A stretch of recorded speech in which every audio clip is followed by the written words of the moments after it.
Today on Empowering Workplaces, we're going to be talking about different ways we can listen to our employees with Stephanie Murphy, who has been working with large organizations to implement employee listening strategies for the past 10 years.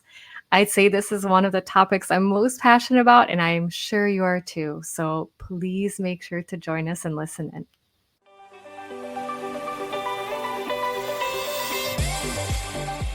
Welcome to Empowering Workplaces, a show for everyone who wants to make work better and more fulfilling. We are your hosts, culture designer Maddie Grant and organizational psychologist Sonia Lucina. Join us in today's awesome conversation. Stephanie, welcome to Empowering Workplaces. I am so thrilled to have you here with us.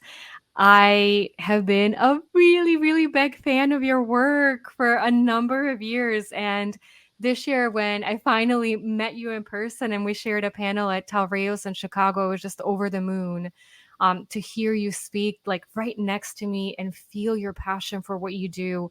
And I had to, ask you and take this opportunity to bring your amazing energy, your knowledge, your experience, and the passion for what you do to our listeners. So I have lots of questions ready for you, and I can't wait to jump in. But before we get going, I'd love for you to take a couple of minutes and tell our listeners a little bit more about you. I think you have, again, such a brilliant history and so much passion for what you do that I'd love for them to feel like, they're getting to know you a little bit before we jump into the nitty gritty of your career and employee listening. So please, welcome to the show and tell us a little bit more about you.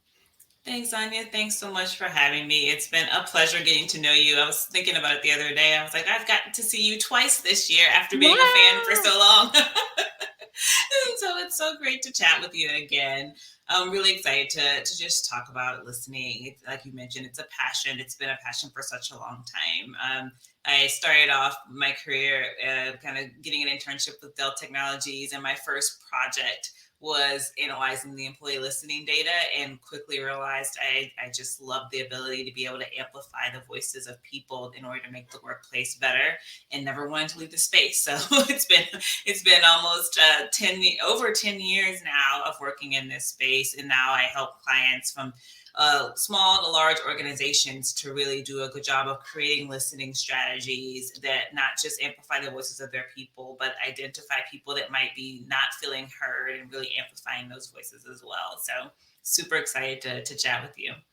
Oh, I love it. And I think to me, obviously, employee listening is very near and dear to my heart. And I think even though it's something like I remember doing my dissertation and it was through survey data. Surveys have been around for a really long time, but I feel like it's one of those things that keeps like evolving and we're learning so much and there's always better ways to do it. So it's one of those kind of tried and true methodologies, but that has really continued to mature and evolve over time. So you've had a really incredible career in this space.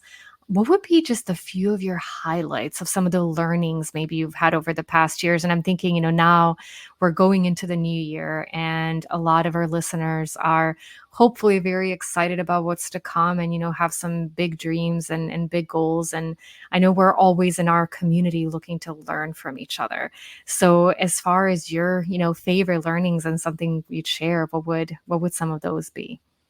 Yeah, it's funny. You mentioned dissertations. I actually did mine on assessments. And so, and I also used survey data. And even when I did my master's thesis, I used surveys, which I use a different kind. I used more momentary surveys where I was getting survey information from people in their day to day. So throughout the day, they would get a ping to take a survey.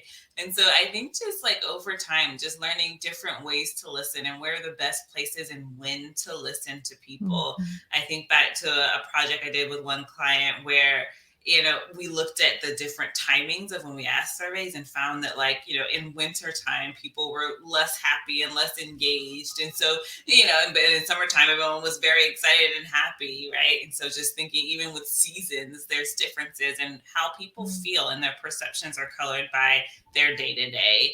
But I also think a big piece of learning is in that people are are people. And I think often, especially in the people analytics field, we get lost in the numbers. And so over Mhm. time, just realizing that behind every data point of every survey that I collected, on the information that I see and the data points that I see, there's a story behind it and a Yeah. story behind that individual.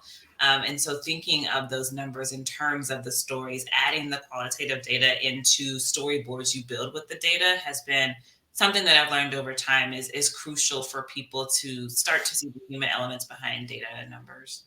Yeah, ugh, you're so right, and I imagine that's even more true for larger organizations because in some ways you want to understand generally what's going on, and so you need to quantify those feelings to know at least what direction do I take and what do I set as my priority. But then looking at, individual comments and reading that, like I always feel like whether it was, our own internal survey data, Question Pro, and our own employee surveys or our clients, you can feel almost as you read, you can understand what somebody was feeling. You can understand what they're going through, and a lot of times, like, I know I would click on a comment and it would be, like, a page long.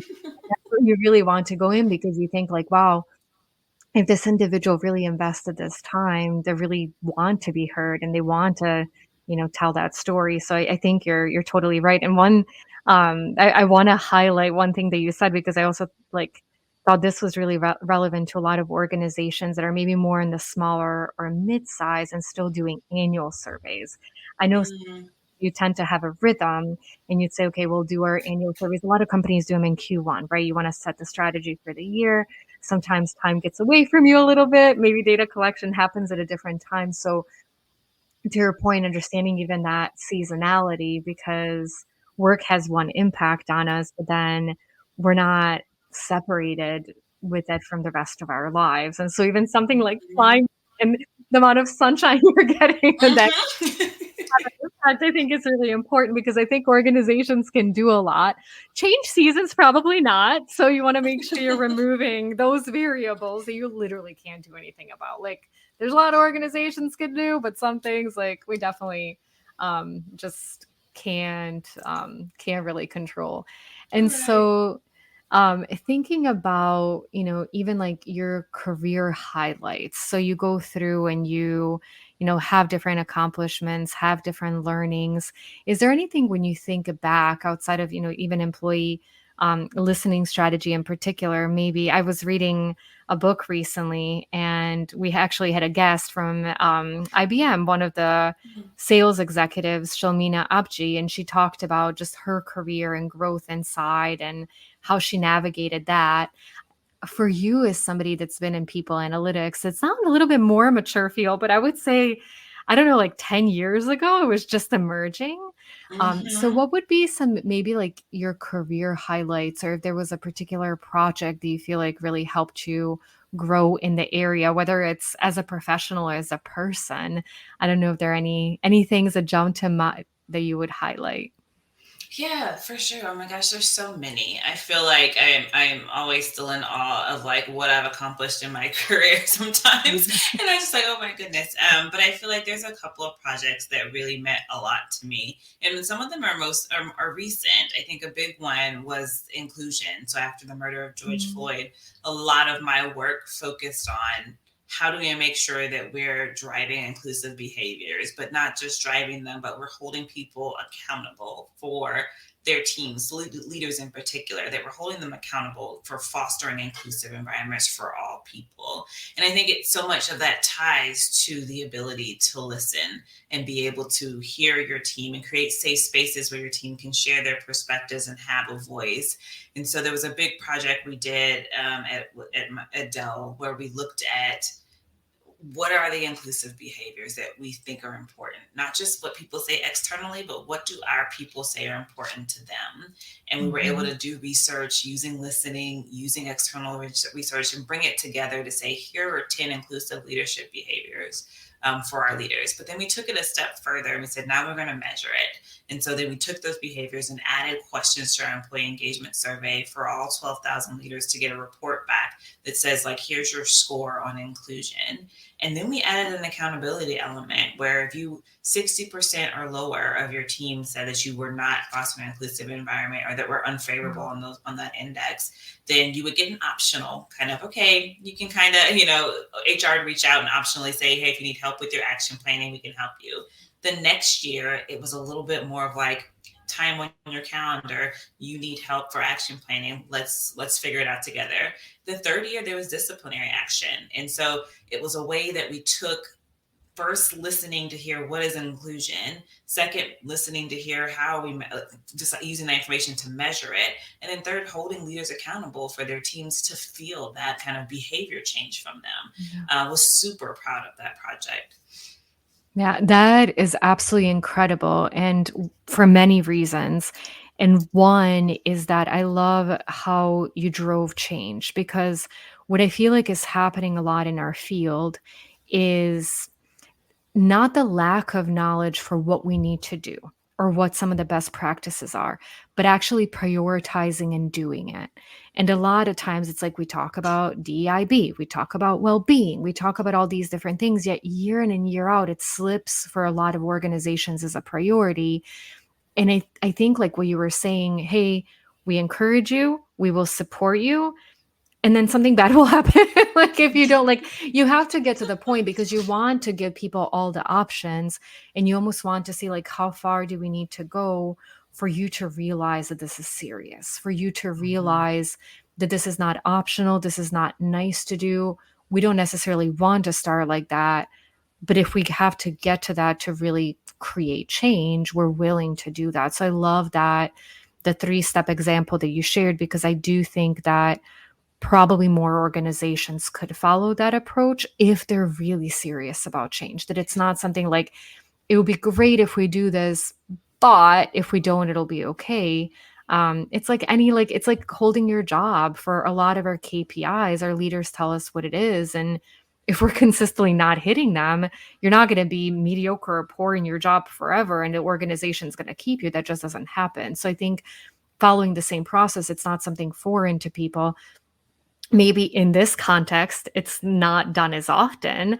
And I would say that that's the case, but it's not a foreign approach to actual performance and measuring and expectations. So, oh, I love that so much. So, thinking about 2024 as we get started, I know a lot of people are out there saying, what in the world is this year going to bring?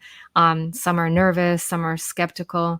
And I hope a lot are hopeful and excited about the impact that they can have, right? Because that's the one thing we can control. We can't control what the economy is going to do. We cannot control what the environment is going to do, but we can control our energy and where we want to channel it. So when you think about 2024, what would you recommend would be some things organizations would ask their employees about? What do you think would be good for organizations to know more about to be able to make better decisions? Yeah, it's a great question. And, it's hard because I do feel like cultures are not one size fits all. And I think often we want to go externally and say, okay, tell me what I'm supposed to do, and then just follow kind of a roadmap from someone else. But so often, depending on the culture of your organization, you have to change and evolve to meet the needs of your people. What's going on in one company and what's priority to those team members might be very different than another. And so there will be so many different things. I feel like the number one thing is to listen first. Often you have the data, right? Often we have the information at our fingertips to kind of drive us in the right direction of where we should be focusing on. So what information do you already have? Where are your team members kind of already shoving you, saying, hey, this is important to me? And then focusing on that. With that said, I do think there's going to be a big need to focus on our cultures. I think with this year being the year of layoffs, where we saw layoffs left and right from all these different organizations across different industries, I think there's a need to focus on the culture and the environment we're fostering. So many people felt the survivor syndrome, where they lost friends and people that left the organization that were on these layoff lists. And there's a lot of people that have one, they don't have the job security. They don't trust senior leadership right now. And a lot of people just feel like the culture has shifted because the people that they loved and cared about that were in their teams, that a lot of times they lost people that from the company that they felt were really crucial to their day to day. And so I do feel like there's a need to focus on shifting the culture and bringing back more of that trust, bringing back that spirit of optimism. People don't are not they're not happy right now, and a lot of it has to do with kind of the current market and the climate. And so, what are questions you can ask to figure out what are things team members want that will kind of re-energize them, refocus them, get them back in love with the purpose of the organization and the company, build that trust back in senior leadership. How do you get them back to, the reason why they stayed, the reason why they're there, right? And so kind of like people get that energy back, and that refocus is going to be key. Yeah, I absolutely agree with you. And I would say one thing that we see a lot in our research is a different perception sometimes of leaders and maybe the frontline team members. And also experience plays a part in that. What do I mean by that is sometimes for us that have been in the workforce a little bit longer than maybe somebody that's just entered, we've had experience. We've experienced the highs and the lows, and we know when it's worth the fight. We know when it's not, and it's, time to change. We also know how important the voice from our leaders was at the point that we were feeling those lows, and we were concerned and lost that trust. And so for leaders to remember that maybe their newer, more junior team members need more support. They need more clarity. They need more communication because not as much information is reaching them. That's one of the areas that I see a lot in our data is that if you're a leader, don't always assume that your team members need the same thing you need.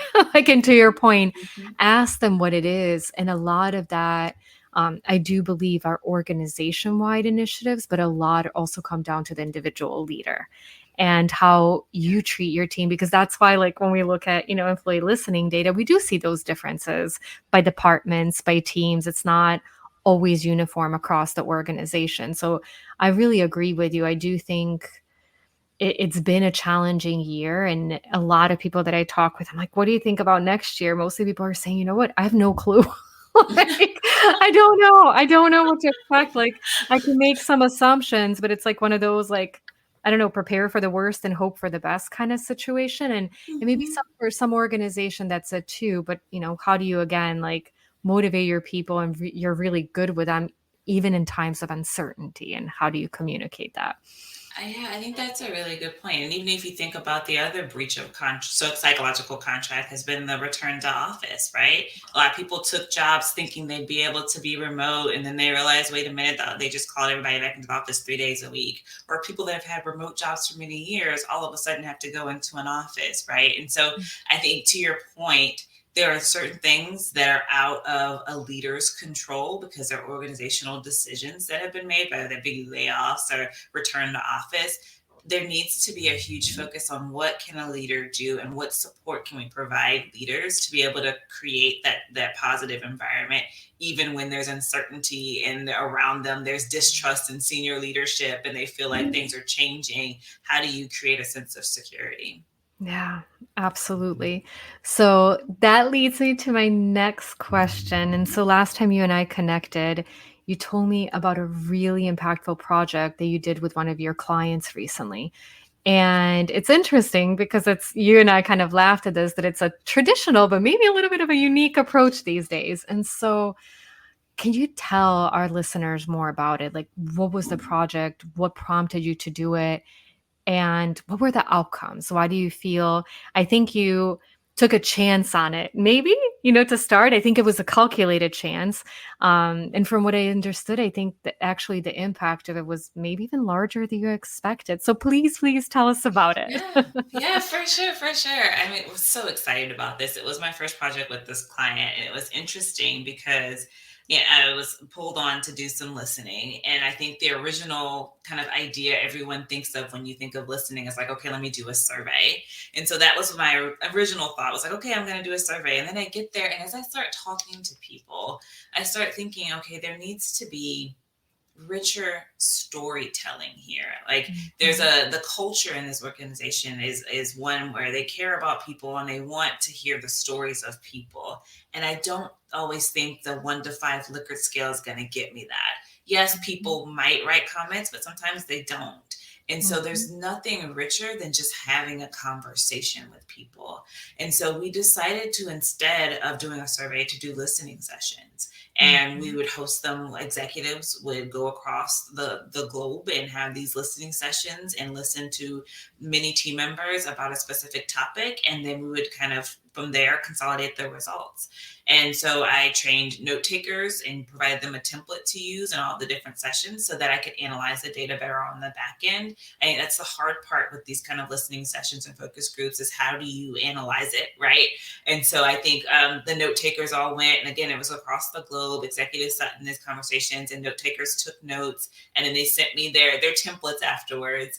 We had like over 1,000 or so participants across the different places in the organization, and so it was really good to see the turnout. And leaders just had dialogue. They just talked. We gave them set questions they should look into and talk about, and they just talked and got kind of really good examples about different things that were going on in these different sites across the globe. And I went through old school way, right? I didn't use AI, old school way, Excel, thematic analysis, one by one, and analyzed every single note, every single comment that was in there, and ended up packaging it up into about 3 or 4 slides, and to kind of like, here's what people said, here's some actions they want to see done, and it was, here's some stories, here's when they said, if we get all this right, here's what this would look like.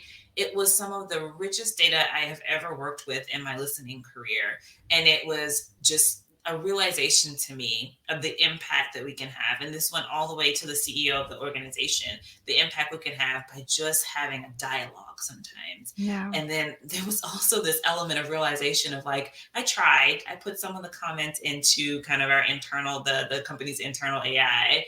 And it gave me overall themes, but it Yep. didn't give me the richness. It didn't give me, here's No. the actions I can go do. It didn't give me the thing. If I think about what had kept those themes, it would not have been as impactful as an output as it was, because I, as a human, sat there, read it all, and really pulled the deep insights from all of these people's voices. And so there was a lot of learning in it. I think the template was helpful. There was some tweaks I would definitely make to it, but for the most part, it was a really cool project and a really good one to start with, Yeah. especially just realizing the impact we can have by just having dialogue sometimes.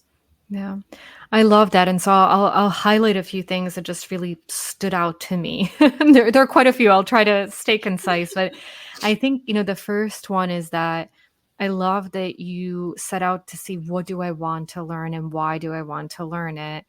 And then you decided how. I think a lot of times we have technologies, we have things that help us, and we figure out, well, how can I use this platform, this tool that I have to get to the outcome, versus like, what do I really want as an outcome? And then what's the best strategy to do it? So that's like the mindset of, what do I want to accomplish? And then the methodology versus, what do I have as available methodology? And then how do I fit in the strategy into that? The second one, goes along with that, is that we are having more resources, we're having more technologies, there's more AI available, and I think that's brilliant. However, sometimes it concerns me to completely replace these methods that you were saying, like literally, like when you and I, even now, and when we originally had this conversation, I literally had flashbacks again to my PhD. And at the time there was an AI. And at the time, like, you did take a lot of notes and you did do a lot of interviews. And that was like, the contemporary way to do things. And it took a while, but it was so powerful. And even today, whether you're doing interviews or you're looking at that qualitative analysis and understanding those comments, one of the trends that I'm seeing in conversations is the use of AI, and that eagerness from the individuals I'm talking with, and is, what's the best way that I can use AI? And I'm not saying that's incorrect. I just feel like in this conversation, like we're doing a service in a way to say, yes, absolutely leverage it, but remember the limitations of it. And remember that it's a guideline. Remember that maybe it'll bring up themes that you didn't think of. It'll make some themes more salient. But when you want to understand that energy, when you want to understand how people are really feeling and understand the nuances, today, I don't believe we have a shortcut. I don't know if we ever will, because to me, even as AI advances, to your point, sitting across from somebody and having that conversation and listening to their tone, looking at their facial expressions, there's something that, especially for decisions that we have to make as an organizations that are not easy, having that and feeling that gives us more energy and more desire to make those difficult changes because we understand the impact that it's going to have. And I also, this will be the last highlight, and then I'll allow you to add anything else in. But I think there's so many powerful points in what you talked about. I think also involving leaders, because I have seen how different it is when somebody connects with a human. I mean, it's the same thing when we're on the client end, right?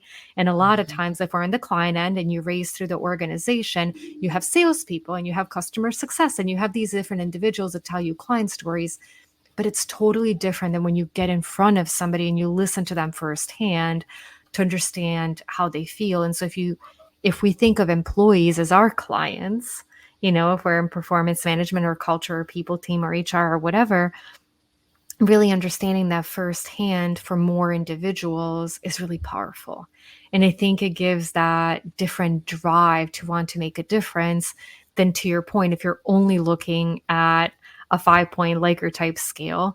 A little bit more if you're reading the comments, because sometimes that gives you, some of the context, but then having that human interaction, I just think takes it to a completely other level. So I love that story from you because, again, as somebody who has had as much experience as you have with different strategies, the fact that you went to something that's more traditional, but it's so powerful. I hope that to our listeners, it like really opens their minds as they think about the strategy for 2024 and how to diversify connecting with their employees in a really effective way, that they think about some of those, maybe what we would call old school methods now. And where they can play a role in what they're looking to accomplish. I think that is so spot on. And I like what you said there, just diversifying the listening, having different ways to get those voices is so critical. I also liked your point on AI, right? Like I think there's this I think we all have this expectation for magic. We all feel like it's just going to Mhm. be magical, and you just put all the comments in there and poof, magic happens and we get this wonderful output that's just going to be just like if we read it thematically ourselves. And because of that, and I even remember when I was working for Dell, looking at different sentiment analysis tools and things like that, and just being disappointed in them. And just, and some of them, were really good. Some of them were like, I remember one was like, oh, we have 85% accuracy. And I was like, yeah, but it's still messing up the other, 20 to 15%. And so it just was one of those things where I think we have this really high expectation for what technology can do. And to your point, it's just not there if it ever gets there, in terms of being able to feel the energy, really capture the stories, things behind the numbers. I think that dialogue is critical. And last point I'll make, and you made this point too on the leadership piece. I mean, being able to like hear some of the stories leaders heard and see their faces light up with like, oh my gosh, this team member said this, and this. And like it was just their passion, I felt like, to do better and be better was ignited from hearing those stories live. And I think it's very different reading the comments than just being in a room with people that are pouring their hearts out and like just like they're literally telling you, hey, this is what needs to fix, or this is what's going great. And I think it was really good to have the leaders involved, because I really think it helped ignite a fire under them as well. Absolutely. Oh, Stephanie, thank you so much for everything you shared. I'm almost like thinking of my last question. I'm like, how do I even dare ask? Because I've asked you for so much advice, so many recommendations. But just as we wrap up, I wanted to see if there were any last thoughts, last advice you would have for our listeners, as they're, thinking about their 2024 employee listening strategies, as they're thinking about, maybe their role in people analytics and HR. Just if there's any last words of advice you'd share. Yeah, I think just wrapping it all up, it's It's really, as we've talked, I feel like there's this big, just do the needs assessment first, right? I think back to your point on the traditional tried and true. I think so often we want to jump in and hit the ground running, and we want to go with what we think is the buzzwords that we're seeing on LinkedIn and seeing in the Forbes article. We want to go with, like, okay, I need to focus on this. I need to focus on this, is what everyone's talking about. And I think we go with these things because we hear them, but we don't listen to our team members and, like, what are they telling us they need? Because it could be different. Not everyone needs and wants the same thing. Not every culture needs and wants the same thing. So doing the kind of old school needs assessment, going in and talking to people and figuring out where the gaps lie, where you need to focus, what keeps a business leader up at night, and then shift and shape your strategy based on what their problems are. Because then it becomes, oh, I stepped in and I helped them. I didn't add something extra they had to go do. I didn't, like, HR is not going and doing their thing over here. It becomes this thing where as a HR support person, I now gave them something that actually solves a problem that they're having. Yeah. And so I think a big piece is that is, like, and I even asked this question many times. I'm like, what keeps you up at night? And what is that problem that I can then shape my focus and my strategy going forward to meet that need? No. I love that so much. Before we sign off, for our listeners that would like to follow your work, maybe get in touch with you, what's the best way for them to do that? Where can they find you? Yeah. Stephanie Murphy on LinkedIn would be the best way. Love it. Stephanie, I'm infinitely grateful. Thank you. I've enjoyed our conversation so much, and I know our listeners have too. So thank you for all the amazing things that you do. Thank you for being such an incredible role model to me and so many in our community. And I'm so excited for everything that you're doing. And I can't wait to, continue to see all the ways you make the world of employee listening a better place. So thank you so much for everything, and thank you for joining us today. In addition to being the Empowering Workplaces host, I'm also the president of Question Pro Workforce, and I wanted to tell you a bit more about it because it so brilliantly aligns with our concept of empowerment. At Question Pro Workforce, we help organizations across the world better connect with their employees. We do this through continuous listening survey technology, as well as sharing our deep knowledge and expertise to help our clients know what questions to ask to most deeply connect with their workforce and take impactful action on data and insights they collect. Learn how Question Pro Workforce can be a great partner on your path to creating a really outstanding employee listening strategy and a remarkable organizational culture at questionpro.com/workforce.